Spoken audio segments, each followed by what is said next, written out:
With divine gates, corrupted sages, and accursed bosses, Elden Ring's DLC holds close to the base game's focus on divinity. The Shadow Realm is rife with stories of godly machinations, and not only of Marika and her progeny. The outer gods, outer forces that exist beyond this world, probably show up even more often here than they do in the lands between. Essentially, every outer god from the base game makes some sort of appearance in the Land of Shadow, and we may even get a new one. So join me as we delve into the divine mysteries of the land encased in shade, and try to explain every outer god in the DLC. The biggest revelation about the outer gods that we find in Shadow of the Erdtree might actually not be about an outer god per se. In discussions about the base game, it was always contentious whether the Greater Will, the tip-top of the Golden Order, progenitor of the Elden Beast, counted as an outer god, or if it was something even greater. Well, new dialogue from Ymir seems to potentially confirm this idea. During his quest, Ymir reveals the following to us. I, too, am a glintstone sorcerer. We study the stars and examine the life therein. Are you familiar with our findings? Long ago, we began as stardust, born of a great rupture far across the skies. We, too, are children of the greater will. Is that not divine? Is that not sublime? And yet, none can fathom its implications. Its utter brilliance. Well, Ymir, we are here to start fathoming. Now, to be fair, I am a little bit more suspicious of Ymir's accuracy, let's say, with his dialogue. He does not seem to be the most sane of mind NPC, unlike the goat Ansbach, for instance. But we don't necessarily get anything that contradicts his words here. What he is saying could line up with Hyetta and the Three Fingers statements from the base game. We are born of the rupture caused by the Greater Will. This is like Hyetta saying that the Greater Will caused individuated life by fracturing the original One Great, when all existence was one thing. Now we might ask, how did the Greater Will do this if it was part of the One Great as well? Well, maybe it exists outside of what we would call the universe, which is everything that exists and seems to have all originally been part of the One Great. Maybe the Greater Will occupies a space kind of like the Abrahamic God, and it caused life to exist through a Big Bang-like explosion. This could be the rupture Ymir speaks of, and whatever came before could be the One Great, where everything was not individuated like it is now. Ymir's High Priest hat also references the Greater Will.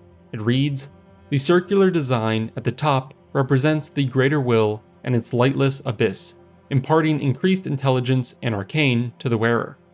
The circle is a hole in the hat, which we could see as further evidence that the Greater Will is something beyond the spatial plane, possibly omnipresent.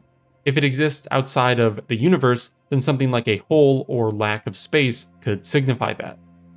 We learn more from Meder, the Mother of Fingers, who resides below Ymir and the eponymous Manus Meder. Her remembrance reads, "The mother of all Two Fingers and Finger Creepers was in turn a magnificently gleaming daughter of the Greater Will, and the first shooting star to fall upon the lands between." So Meder was sent here before even the Elden Beast, and it is a daughter, a seeming direct progeny of the Greater Will. Meder's Staff of the Great Beyond explains further.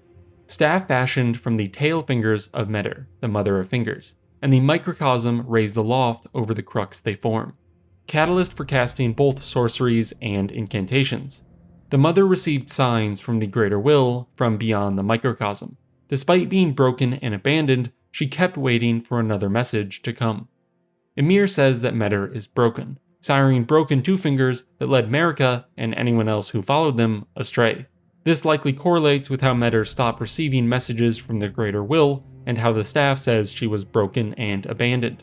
I would say that this makes me think of the Greater Will like a deist god who created the universe and then stopped intervening afterwards, except Meder seems to have definitely received messages for some time. So the Greater Will is to some degree active, or was in the past, even if now we can say that the Two Fingers are likely lying when they claim the Greater Will is doing certain things or feeling a certain way they likely have cut off contact because they were probably getting that contact through Mother, who has been abandoned. So, the Greater Will seems to have abandoned this world long ago. Maybe something Mother told it made it think that this world was not worthy of further attention. There are dozens of golden trees we see in the Elden Beasts arena, and these could signify other worlds GW has sent beasts and finger mothers to. Our world could just be a failed one that it abandoned. And even if it's hard to draw specific conclusions, all of this framing displays the Greater Will as a force beyond the other explicitly referenced outer gods. None of them are making plays like spawning the Elden Beast and all of the fingers, or creating all known individuated life. This seems to point us in the direction that the Greater Will is something greater beyond these outer gods, and also that it's not just a collective force, it seems to be an active godlike figure. And even if they aren't on the same level, nothing stands at odds against the Greater Will more than the Flame of Frenzy. In the base game, this embodiment of nihilistic frenzy seeks to destroy the Greater Will's introduction of life. It wants to burn everything into one, to reverse the Greater Will's supposed mistake of individuated life. If we think of GW producing the Big Bang, maybe the Frenzied Flame wants to speedrun the heat death of the universe, maximize entropy, and turn everything into one equilibrium state.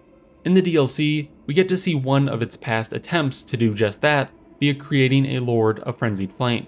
In the DLC's dark, abyssal woods, we find a quarantined black zone, walls and rocks seemingly scorched by the yellow flame. The native Hornsent are not allowed to enter, and Elder Inquisitors guard its entrance, with even more patrolling the lands. All across this dark pocket, frenzy-crazed winter lanterns slowly patrol. Their flies carry frenzied flame grapes, which have been touched by the Three Fingers. And the monsters themselves are intangible, unless you parry them oddly. If you do get a successful parry, then you can attack and even kill one. And killing the untouchable nearest the abandoned church will net you the Aged One's Exaltation, a talisman displaying one which increases power when frenzy is induced. It reads, "A talisman depicting the exaltation of the aging untouchable, whose head resembles a sprig of ripe grapes. Gift your madness to our Lord. Bless our brethren with grapes. Take care that they fully ripen." Now, with all these frenzy insignias, it's not a surprise that we eventually come across a house of madness in the abyssal core. Outside, we see a host of decapitated bodies. Inside, we can find a painting of what this manse used to look like, along with a spirit imparting a message from the house's lord. "Approach not the madness, lest ye succumb." Another ghost reveals what happened. It says, "I beg you to stop. Haven't I taken enough? Are we not brethren, common in our line? And yet you offer only cruelty. I ask, what crime did great Midra commit?" The Inquisition and lockdown we come across are remnants of the Hornsent's destruction of Midra and his followers. The Hornsent as a whole seem to not be fans of the Frenzied Flame, so they destroyed all those who were researching it under the sage Midra, lest the flame engulf their whole land. It seems like it had already begun scorching the woods area, and the Hornsent weren't about instrumentality. Before we arrive at the lord of the house, we can find the body of his wife or lady, Nanaya. She is holding on to her torch, which reads, "A torch made of attaching a dying flame of frenzy to a small spinal column. In a distant land, in an age-long past, was born a man who failed to become the Lord of Frenzied Flame. All that remains of him is cradled gently by Nanaya." Here we see an instance of an attempted frenzied lord of a past age. It seems like Nanaya might be going around trying to summon the flame, especially since just beyond her we can come across another attempted frenzied lord, Midra, who still has the great sword of damnation impaling him. It tells us that the Hornsent are the ones who executed him with it. But Midra, who has been consciously enduring the impalement for however many eons since his fall, has had enough. He takes the sword out, apologizing to Nanaya that he can no longer endure. Then he transforms into the Lord of Frenzied Flame. We fight against his glorious and beautiful frenzy, and when we beat him, we learn from his Flame of Frenzy incantation that Midra, like others before him, was too weak to become a lord. So he seems to not have become a full Lord of Frenzy.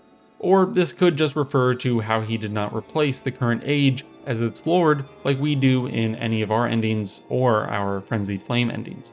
I do think we can fairly call him Lord of the Frenzied Flame because that's his title and it's his remembrance title. There's too much in-game text that explicitly calls him Lord of Frenzied Flame to not view him as that. This instance of Lord definitely seems to refer to the title of being the Lord of the land, like the Elden Lord. Midra suffered a seeming eternity of torment, and while it gave him power, it was not enough to turn him into a full Lord of Frenzied Flame, or more likely, give him enough power to take over the land. Either that, or we as the Tarnished are just too OP and are stopping lords and gods left and right. I mean, we do the same stopping in the final boss too, and that was definitely a god and lord. Another boss that fully represents an outer god is found in Ramana, Saint of the Bud. We actually get to see Ramana in the story trailer that released before the DLC came out. Her remembrance explains the scene. After the church was burned to the ground, Ramana discovered a twisted divine element, which she weaved into the baleful Scarlet Rot. Perhaps then, the buds might find somewhere to gain purchase once more, within the scorched remains. With the silhouette being basically Ramana's weapon, the pole blade of the bud, we can be fairly certain that this is Ramana. The weapon's description reinforces the idea, saying, once in the crumbling, burning church, Ramana held the bud in speechless silence. That bud would become her blade.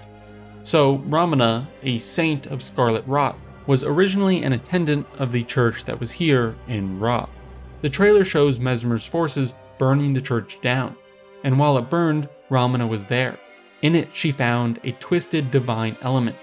This element was weaved or transformed into Scarlet Rot, so it's unclear if it was originally Scarlet Rot or something else that got co-opted. I lean a little bit more towards the latter. The Scarlet Bud item relays that the bud was likely a religious item before the rot. It says, there was a time when these buds were not touched by the Scarlet Rot's blight, when they were the symbol of the small church deep in the ancient ruins of Ra.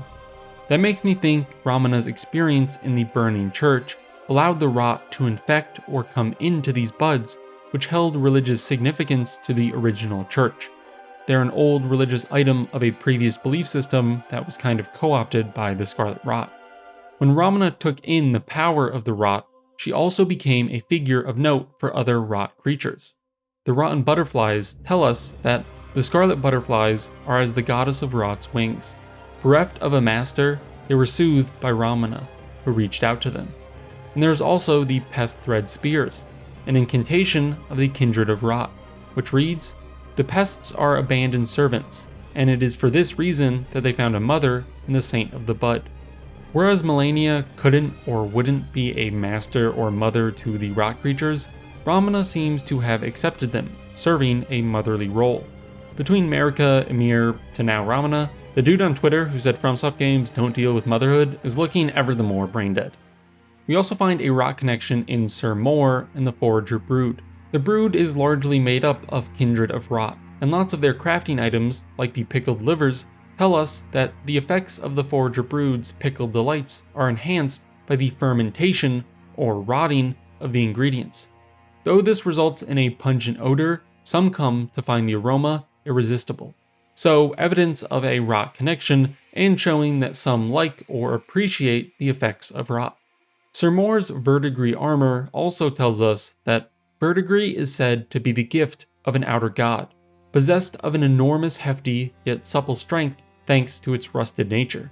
So verdigris is rusted and connected to an outer god.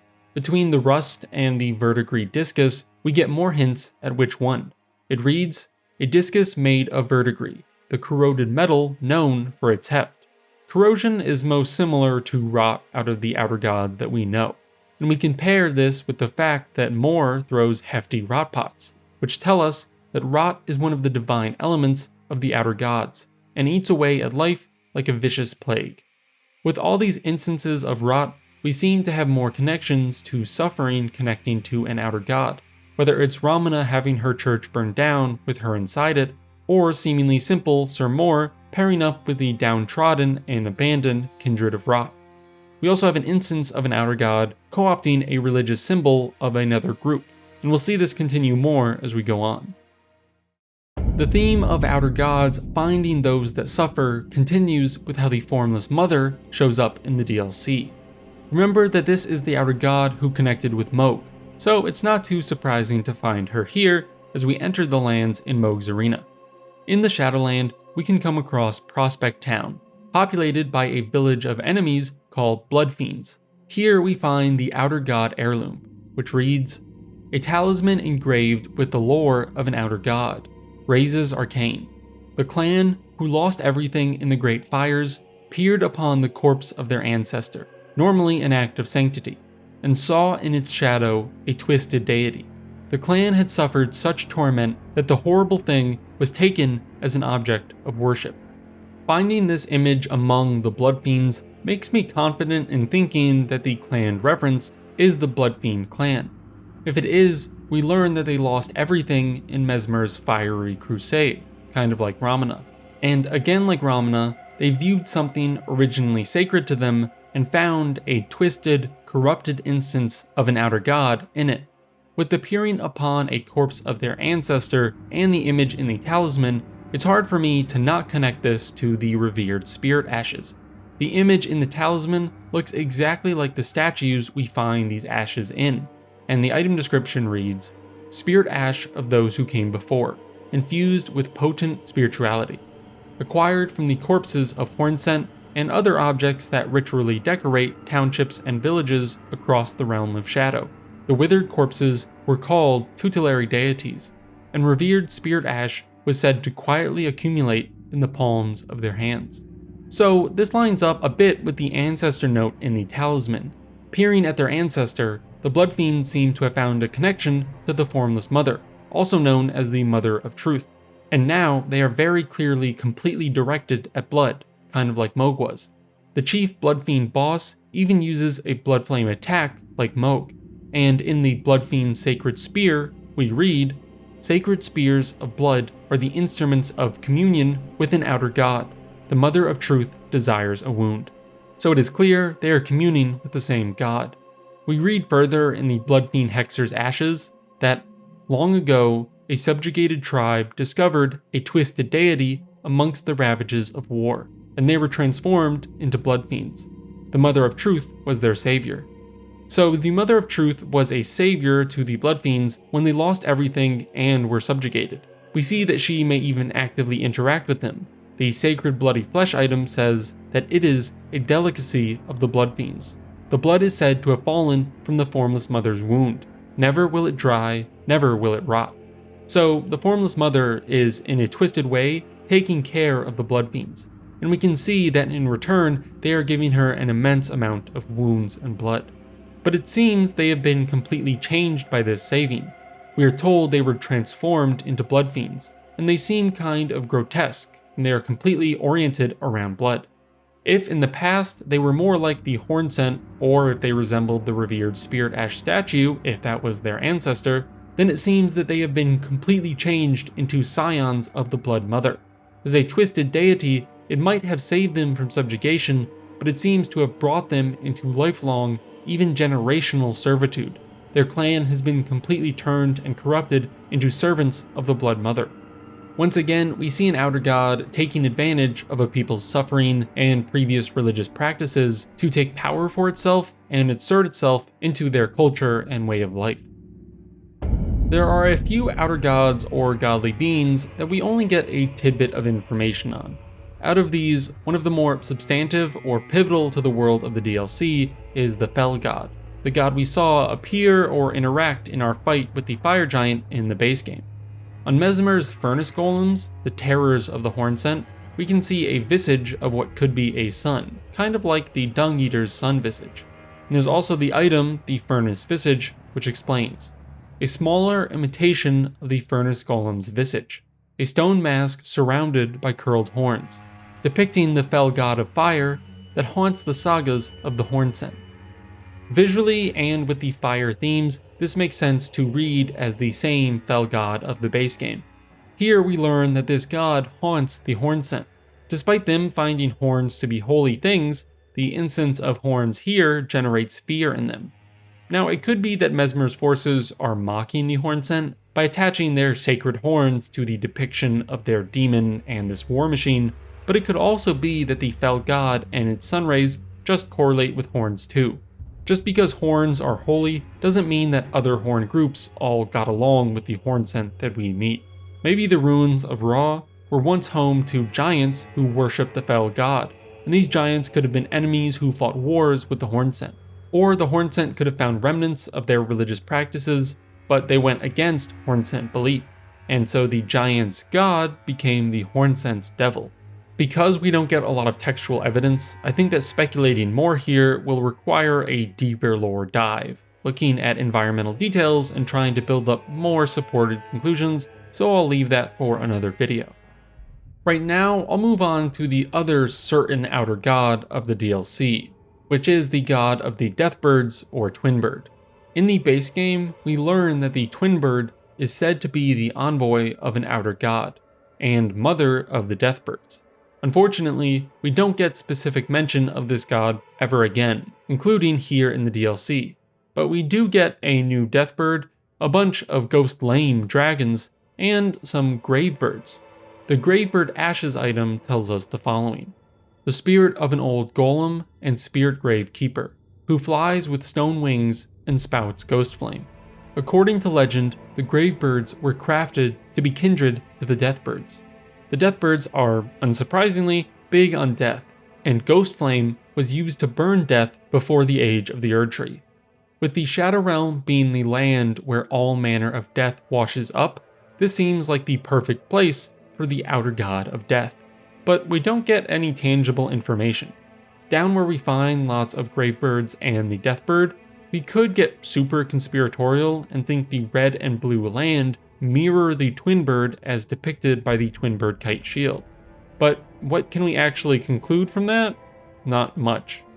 We could say that Caro or Chero from the Hidden Grave area could be a reference to Charon from Greek mythology, who obviously has associations with death, but again, we're not getting strong conclusions to draw. Maybe we can generally think of this outer god as the outer god of death because of all of these possible connections, but we get next to no information about it, so it's hard to be certain about its characteristics or motives. And going further with outer gods that we get next to no information on, we can look at the dragons and the moon. In my original outer god video, I talked about the god of Placidusix potentially being an outer god, but it's pretty clear now that this use of god is on the level of Marika to Placi's Elden Lord status. It's not talking about an outer god, just a god to someone's lord. We do get more dragon lore through Florisax and Bale. We learn that drakes come from Bale, but nothing about the dragon seems to connect to an outer god, at least at first glance, so I think we can ignore this as a potential outer god. And another confused status heavenly being is the moon. Originally, I argued the moon wasn't an outer god, at least not like the other acting outer gods like Rot or Blood Mom. If it was anything, it was more of a primordial force, kind of like the current, but not necessarily exactly the same. In the DLC, we do get a bit of moon lore from Merlana, who has another moon sorcery, and from Ymir. Merlana's twin moons tell us that, in her childhood, she and her elder sister, Renala, met these moons, which gives the moon some level of personal affect. Or should I say, it gives the multiple moons some level of personal affect. If there are multiple of them, do any of them specifically correlate with the moon we see in the sky? I don't know. Ymir's High Priest hat tells us that, though Count Ymir instructed R'hllana in the sorcerous arts, he abandoned his allegiance to the moon. It was merely the closest of the celestial bodies, nothing more. We can take that as Ymir's opinion. So, he didn't stay tight with the moon.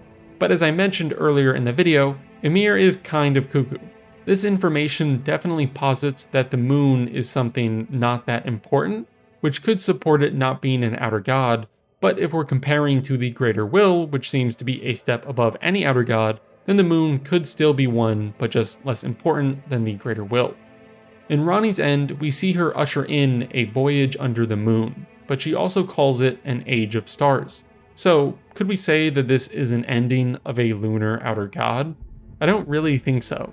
We seem to get multiple moons through the spells, but nothing attributes them to be outer gods. They seem somewhat personal in that people can meet them, but these could be more instances of power or glimpses into some kind of power.